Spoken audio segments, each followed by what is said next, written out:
The Cool Bean, written by Jory John, illustrated by Pete Oswald. Watch out! Here comes the cool beans. The cool beans. Oh yeah, check out how they move. Look at the way they swagger. Notice their sunglasses. Wow.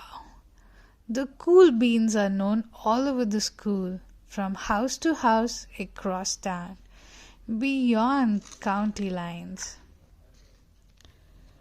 In the olden days, last year we were all one big pot of beans. We were a mixed bag. But somehow it worked out. Yup, those were the good old days. And then we stopped seeing each other as much. That's how it is sometimes. You spend less time together, even though you're not totally sure why. I watched as the beans I knew so well, the beans from my own pod, became the cool beans. Oh, they were so cool. One of them could play the guitar. Cool. One of them could draw the best superheroes. Cool. One of them could jump higher than any bean I had ever known. Cool.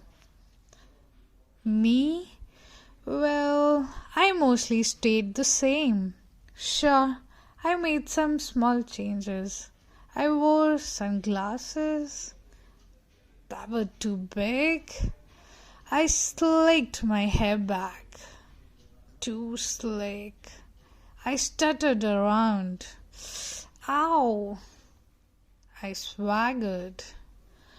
Oh. I was still picked last for everything. My clothes never seemed to fit. I snorted when I laughed. I walked into stuff. I was an uncool bean, for sure. I started thinking of myself as just a common bean without no special skills. I couldn't compete, so I didn't even try. I'd never be a cool bean. It seemed like there were two types of beans in the world.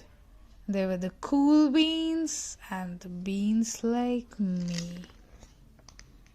The days all blended together. I lived my life and things were just okay.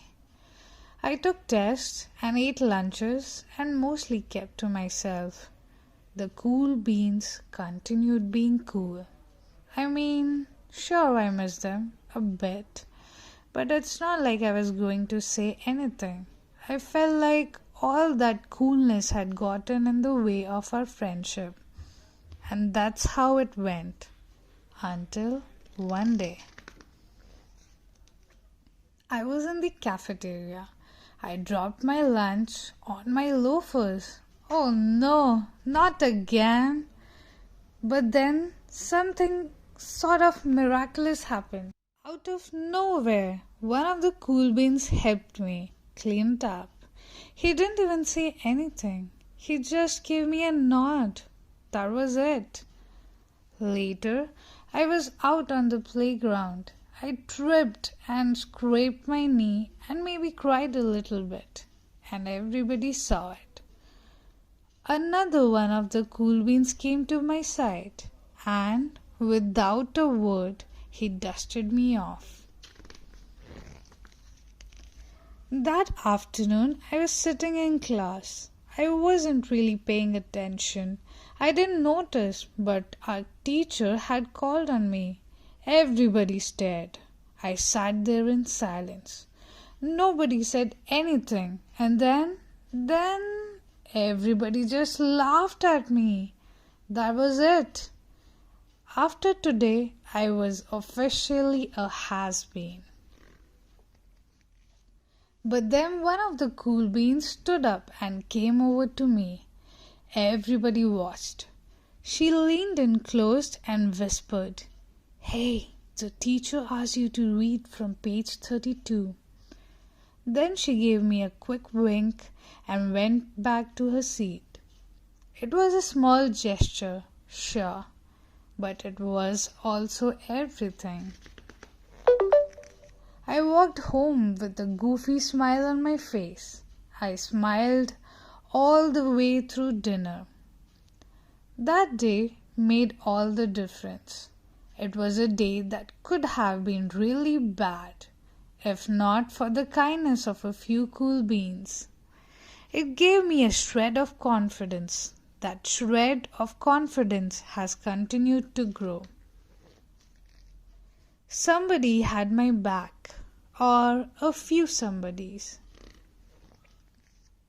After that, I started hanging out with the cool beans. How have you been? Get it? How have you been? Not all the time, but sometimes. At lunch, after school, even on the weekends. Throughout all of this, I realize that it's not about how you look or any of that other silly stuff. It's about a wink or a nod or a smile at just the right moment. It's about dusting somebody off, helping them up again, and pointing them in the right direction. You need a hand? Yes, please. Now that's cool.